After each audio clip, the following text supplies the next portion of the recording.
Welcome to Addicted to Busy, the podcast specifically for overachieving property managers who are dying for a little more work-life balance in their lives. Each week, we dismantle all the BS that holds us back.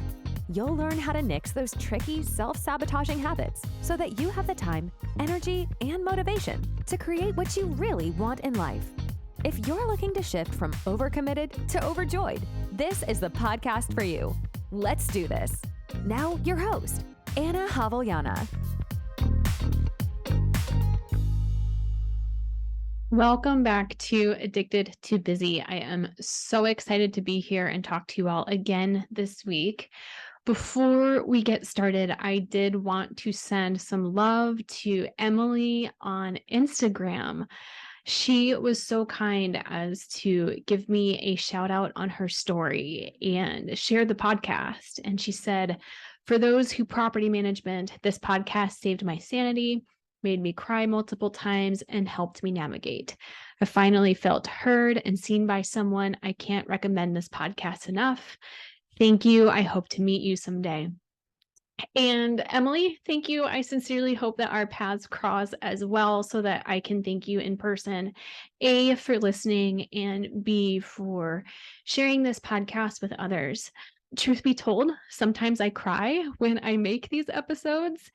So not that I'm happy that you're crying, but just to say, I feel you, girl. So thank you again. And for those who are listening, if this podcast is resonating with you, the greatest thank you that you could offer is either a review or share it with your property manager friends. Addicted to Busy is a small business, and we do rely on word of mouth in order to get our message out there. So, Emily, I sincerely appreciate that you took the time to post that.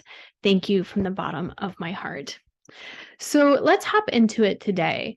What I want to talk about is a little bit of an advanced technique, if you will. So you've heard me talk frequently about thought work and how important it is to uncover what you are thinking, because what you're thinking influences how you feel, and how you feel will influence the actions that you take in the world. So said very simply, your mindset matters. And it is something that is within your control, but you do have to put an effort into understanding what it is that you are thinking and feeling. So today we're going to dive into feelings. Now, the whole purpose of a feeling is to either get us to take action or get us to take inaction. And this is very important to understand, because if there is a result in your life that you're trying to create, you have to take action to get there, which means you need to understand what emotion is fueling that action. So the advanced technique is this. What are your thoughts about certain feelings? So we know that we think a thought and we feel a feeling, and those feelings influence our actions. But we can have thoughts about feelings themselves. So I'm going to give you an example. I think one of the biggest examples that I see with individuals who are trying something new or starting a side hustle is that they do not want to feel rejection. They will do absolutely anything they can within their power in order to avoid feeling the feeling of rejection. Now, if you're doing something new, or if you're trying to put yourself out there for others to see, you have to subject yourself to being rejected. Otherwise, you will live your life playing very, very small and avoiding any new situation because of that feeling itself. Now, that's one way that we can relate to that emotion. On the flip side, if you're in sales, you know that rejection is nothing to worry about, and you get rejected all the time, and life goes on. So between these two examples, you are likely having different thoughts about the feeling of rejection. In the first example, someone might be thinking, I need to avoid rejection at all costs because it's uncomfortable and I don't like it.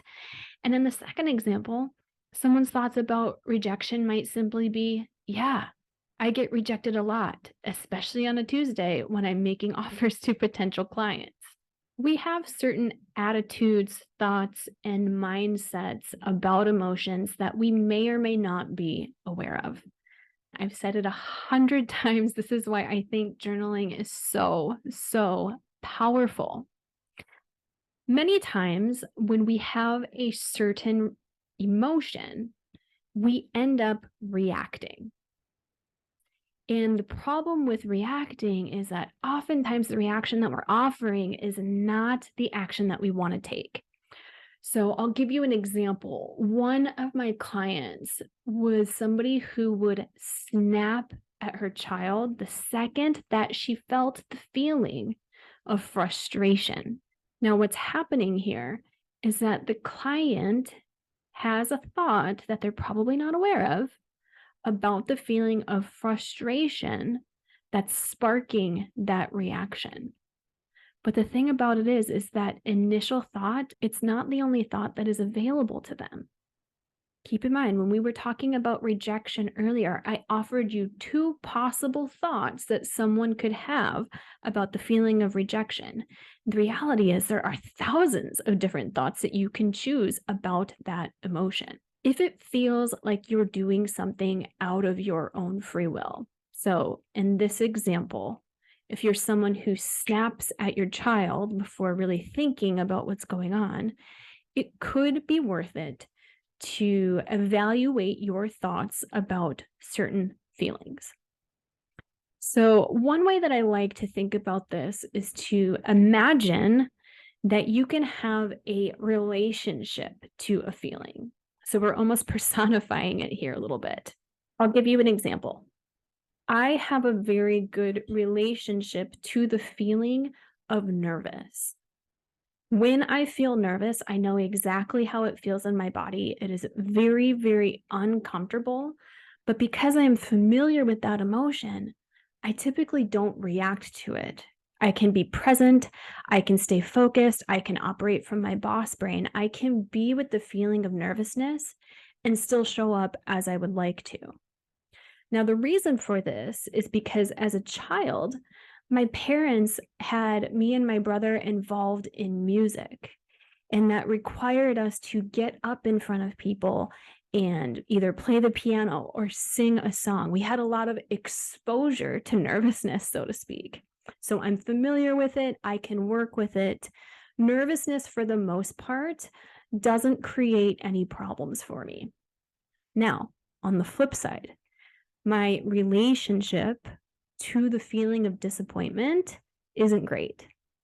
First of all, I'm not always aware when I'm feeling disappointed. And because of that, I can get very reactive. When I'm disappointed, I'm more likely to snap or be snarky. And my relationship to that emotion isn't great. So it tends to create more problems in my life. Now, the thing about it is that even though I'm aware that my relationship to the emotion of disappointment isn't great, I'm not actually panicking about it at all. Because I know that if I want to improve how I react to this feeling, all I need to do is spend more time with it. I have to evaluate how I am showing up when I feel disappointed. I have to get better at recognizing when that's the feeling that's in my body.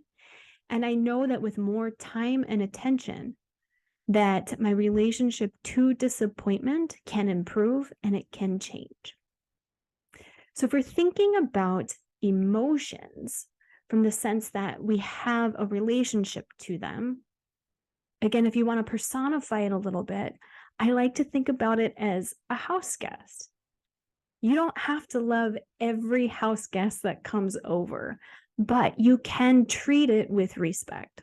So even though I do not love the feeling of nervousness, the reality is that every single time that I do an in-person speaking event, I have in fact invited nervousness to come along on the journey. Now, I can either love on that house guest or I can be rude to it. I have a choice in how I treat that emotion. I have a choice in if I'm going to pay attention to it or not. As I mentioned before, I'm still working on my relationship to the feeling of disappointment. And it takes time and effort to change these reactions. If you've ever felt like you're doing things out of your own free will, it can be very useful to look at what emotion is present when you're having that reaction. One thing that I like to do is to practice new beliefs and practice things that I want to see for myself. So I use this app. I think it's just called I Am, and it's an affirmation app. And you can download a bunch of pre-written affirmations, but what I love to do is write my own. And that way, once an hour every day from 8 a.m. to 8 p.m., I'm reminded of a belief that I want to practice or of a goal that I'm working on. So normally what I'll do is I will create my own affirmations and I will practice them until they've taken hold. And then once they've taken hold, once I've adopted the new belief or the new habit, I will delete that affirmation and write a new one and put it into the app. So there's this belief that I've been working on, and it shows up in my app every day, and it is that I can handle the feeling of disappointment with love and care. And I'm here to tell you that that affirmation has been in my phone and on my watch for over 2 years now. I'm still learning how to work with this emotion. And no, I am not perfect. I am definitely still reactive, especially as it pertains to disappointment, but I'm 100% committed to changing my relationship to this emotion. I invite you to take an audit of some of the emotions that you resist the most and get really curious about what is your relationship with that emotion. Like I mentioned, my relationship to the feeling of disappointment isn't great, but my relationship to the feeling of discomfort is spot on. I can do uncomfortable things all day, especially if it's a physical act like running or lifting. Another feeling that I'm really working with is boredom. I am not great at being bored without either making it a problem or trying to find a way to fill my time. Over the years, I have greatly improved my relationship to the feeling of anxiety. And I've even noticed that I have some resistance to positive emotions as well. When you start looking at your feelings and your relationship to them and auditing how you show up around them, you start to become more conscious of the ways that you're showing up in the world as a reaction to those feelings. And all of those reactions, if you're willing to look at it, if you're willing to look in the mirror and be completely honest with yourself, all of those are changeable. And that's the best news that I have for you today. And what I really want to encourage you to play around with is that you are not at the effect of your emotions. It does take time, patience, and a lot of commitment to change your normal reactions, but it's totally possible. All right, my friends, that is all that I have for you today, is to simply get curious about your current relationship with each of the emotions that you experience every day. If this conversation interests you, I really want to invite you to continue this conversation on a free coaching call where we can talk about the group program that we're offering right now for property managers. If you're interested and want to learn more, pop on over to my website and sign up for a free coaching call. You can find this at AnnaJav.com. That's ANNAJAV as in victory, ELLANA.com. And in the top right-hand corner, click Get Free Coaching. All right, you all, I love you. Keep going. Thanks so much for tuning in to this episode of Addicted to Busy. If you're enjoying the show, please feel free to rate, subscribe, and leave a review wherever you listen to your podcasts. This helps others find the show, and we greatly appreciate it. Thanks again for tuning in, and we'll catch you in the next episode.